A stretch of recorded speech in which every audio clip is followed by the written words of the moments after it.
London, a city forged in both tradition and innovation, is home to an institution as old as time. Yet, with the passing of Queen Elizabeth II, the British monarchy stands at a tipping point in the hands of the new generation. In recent years, public attitudes toward the royal family have remained relatively steady. A few moments ago, Buckingham Palace announced the death of Her Majesty Queen Elizabeth II. Currently, in an Ipsos poll for March 2024, 24% of Britons believe that abolishing the monarchy would benefit the country, while 38% feel it would be detrimental, and 31% think it would have little impact. Notably, younger generations aged 18 to 34 are more inclined to support the monarchy's abolition, with 32% favoring this view, whereas older Britons aged 55 to 75 are more likely to believe that such a move would harm the nation, with 58% expressing this concern. So the question is, can this centuries-old crown adapt to a world that slowly no longer bends the knee, or is it destined to become a hollow symbol in a rapidly evolving society? The only sure thing is that now the monarchy's future is no longer secured by history alone, but by its ability to survive and evolve. It's often said that behind every great king is a queen. So, imagine the public's reaction on September 8, 2022, when they discover that Queen Elizabeth II passed away. A YouGov poll highlights the divide in British opinion on the monarchy 1 year after the Queen died. 62% of respondents support retaining it, 26% favor an elected head of state, and 11% remain undecided. This reflects a consistent trend, with a brief surge to 67% support shortly after the Queen's death. 1 year into his reign, King Charles III is viewed favorably by 60% of Britons, while 32% hold a less favorable opinion.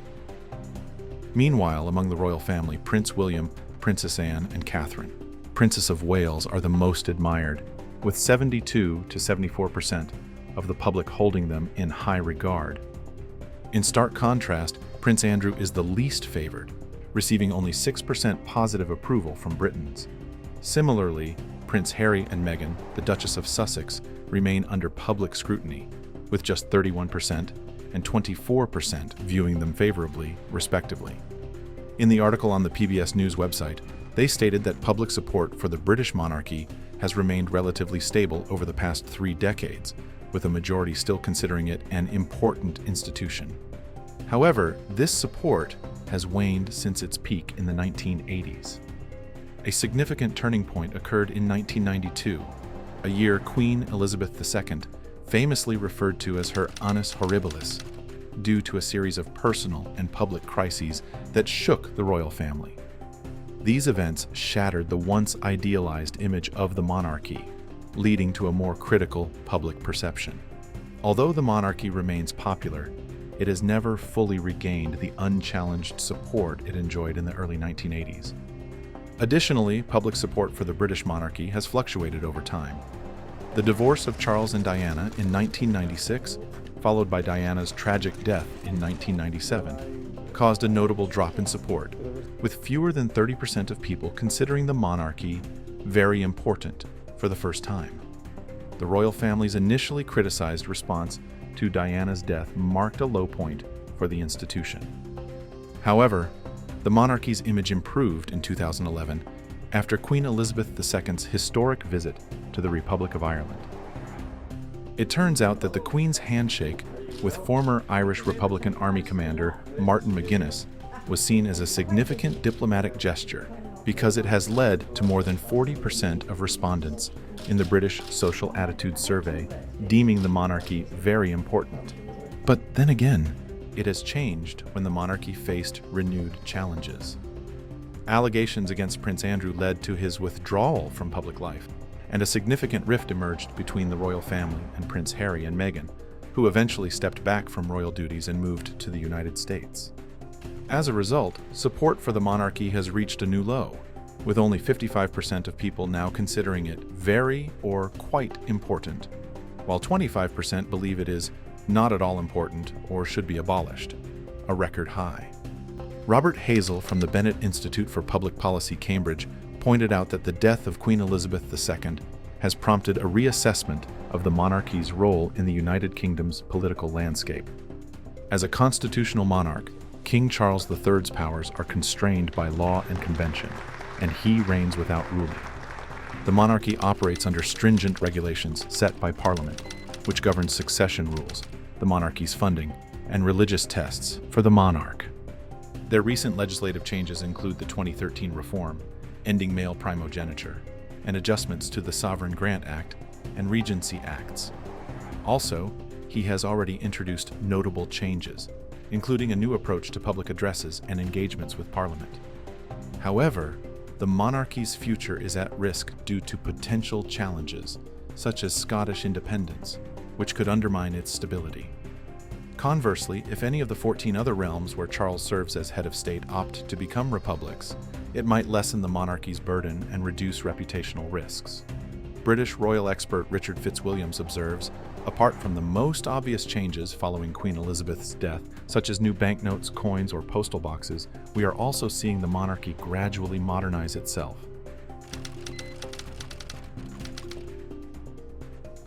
Queen Elizabeth II ascended the throne on February 6, 1952, at the age of 25, following the death of her father, King George VI. As a young monarch and mother, she skillfully balanced her royal duties with family life, undertaking numerous public engagements and modernizing the monarchy's public image with support from her sister, Princess Margaret. Her first Christmas address in 1952 emphasized her commitment to serving the country, but her coronation in 1953 showed an inconsiderate display of wealth. To be fair, Queen Elizabeth II provided a strong sense of continuity and national identity in Britain. Her ability to adapt to the monarchy while maintaining its traditions earned her widespread respect, even among those who questioned the institution's relevance. She effectively balanced modernization with tradition, allowing the monarchy to evolve while preserving its symbolic importance. In stark contrast, King Charles III, who became monarch on September 8, 2022, at the age of 73, brought extensive public experience to his role. His first year has been marked by efforts to modernize the monarchy, focusing on environmentalism and adopting a more streamlined approach. His more casual public persona diverges significantly from his mother's formality. Charles's first Christmas address in 2022 reflected on his mother's legacy, and his coronation on May 6, 2023, was notably scaled down, with approximately 2,000 attendees, aligning with his vision of a more contemporary and simplified monarchy. Mainly, he faces the challenge of stepping into a role defined by his mother's long and stable reign. Unfortunately, he ascended the throne at a time when public support for the monarchy was at a historic low, making his task even more challenging. However, his rating this year isn't that bad, with 48% approving of his job as king and only 11% disapproving. The divergent styles of their coronations underscore the transition from the grandeur of the mid-20th century to the contemporary preference for simplicity, mirroring broader societal shifts and contrasting approaches to royal tradition.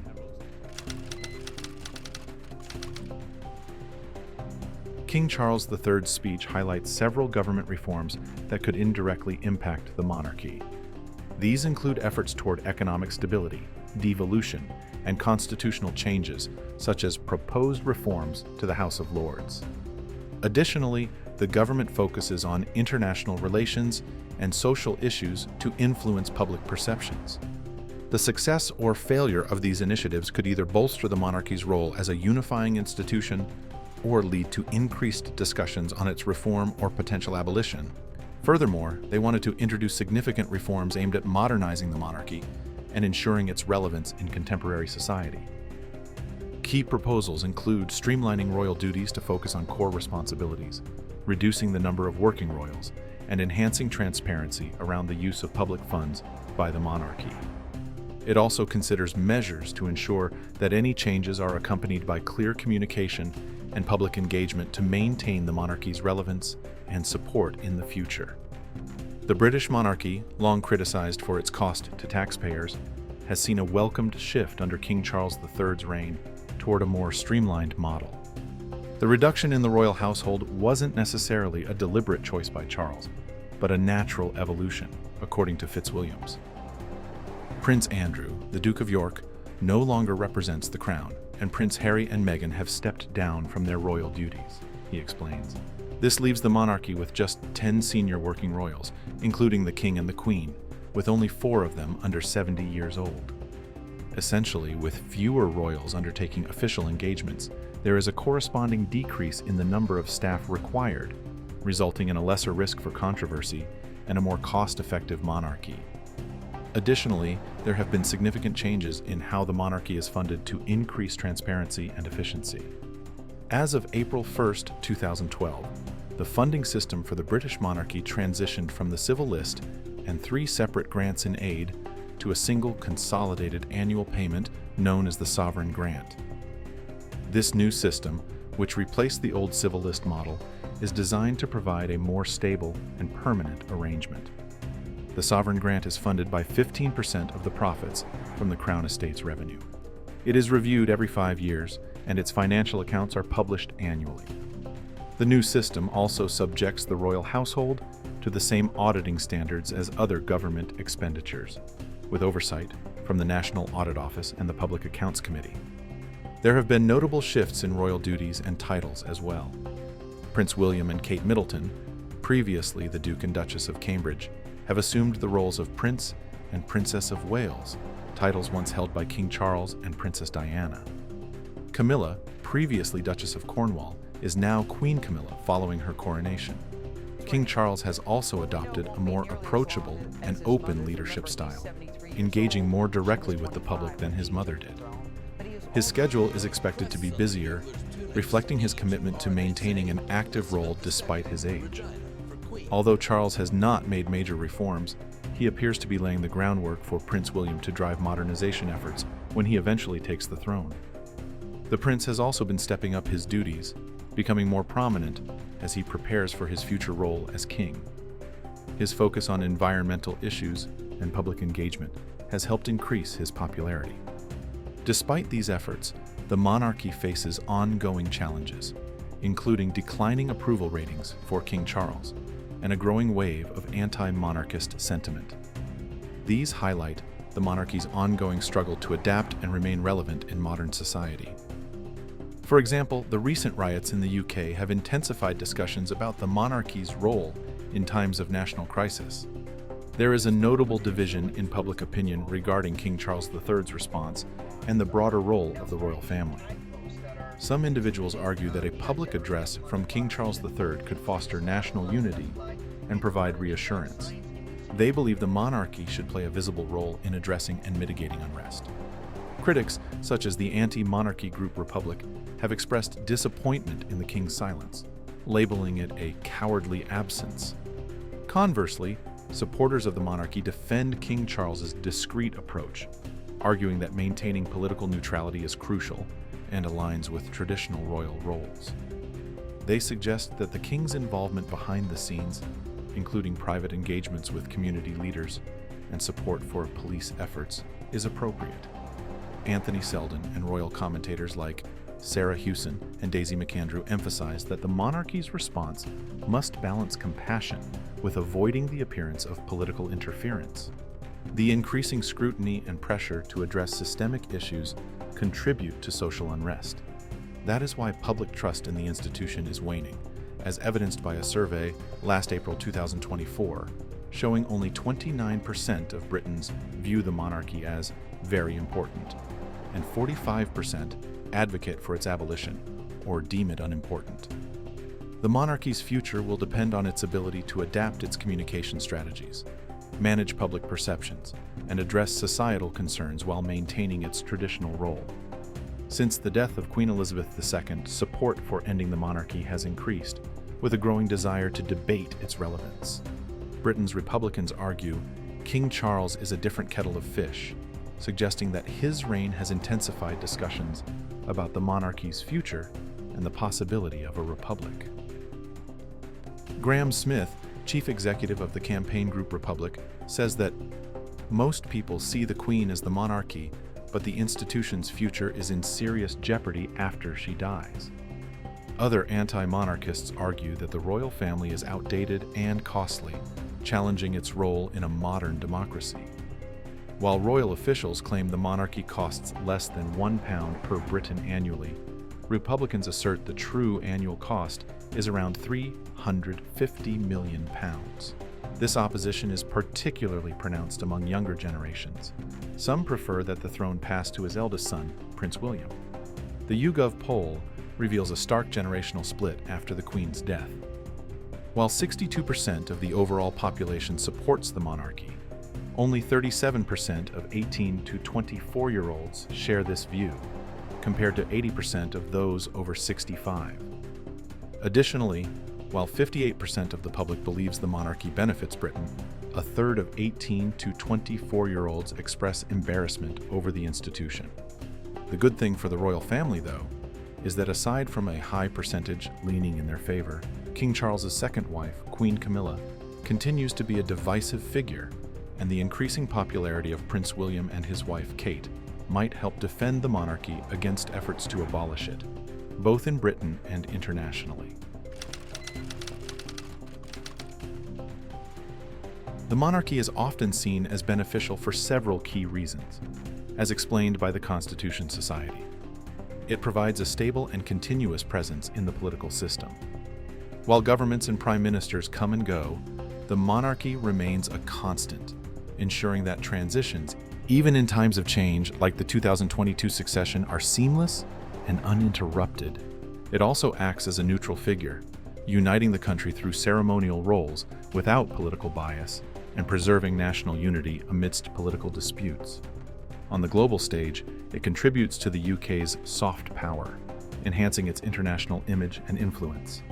The royal family's presence and diplomatic engagements often bolster the UK's position in global affairs. Finally, replacing the monarchy with an alternative, such as a directly elected president, could lead to instability because it could disrupt the balance and continuity that the monarchy currently provides. But, benefits aside, the monarchy faces calls for abolition due to its undemocratic nature, as leaders are not elected by the public. It is also seen as outdated and tied to an established church that no longer reflects modern British diversity. Additionally, hereditary monarchs lack the democratic legitimacy needed to act as a check on government actions, and the royal prerogative can shield ministers from full democratic accountability. Martin Kettle of The Guardian quotes, "In sickness or health, a new path will be needed for the British monarchy and the nation." British public opinion on the monarchy is divided. While people are currently more focused on pressing issues, questions about the monarchy's future will not disappear, even if the king's health improves. Also, he mentioned a great prediction from the book Fractured Union by Professor Michael Kenny of Cambridge University that outlines three possible futures for the UK's constitution: breakup, broad reform, and gradual evolution, with the latter being the most probable. But this gradual evolution requires careful handling of national disagreements, which has often been a challenge for British politics. Overall, the chasm between generations in their views on the monarchy mirrors a broader societal shift. While older Britons cling to the familiar anchor of tradition, younger generations born into a world defined by equality and meritocracy are increasingly questioning the relevance of a hereditary institution. If these trends persist, the monarchy may face an existential crisis as younger generations, who are less inclined to support the institution, eventually inherit political and social power. But even though a generational divide threatens the monarchy's long-term future, the institution may find a lifeline in the popularity of Prince William. His consistently high approval ratings suggest a potential for rejuvenating public interest. Truly, the monarchy's deep roots in British culture and its capacity for reinvention indicate that it will continue to survive, albeit with necessary reforms to stay relevant in an evolving society. However, the institution's survival ultimately hinges on the actions of the royal family, particularly the next generation, to navigate the challenges of a rapidly changing world and maintain their relevance in the hearts of the British people. As of today, the future of this centuries-old institution depends on King Charles III's ability to uphold Queen Elizabeth II's legacy while addressing the challenges of modern leadership. It is increasingly likely that the British monarchy will be reborn after Queen Elizabeth's reign, as her family is more open to embracing modernity. But keep in mind that dissolving this monarchy is not impossible either. Thank you for watching.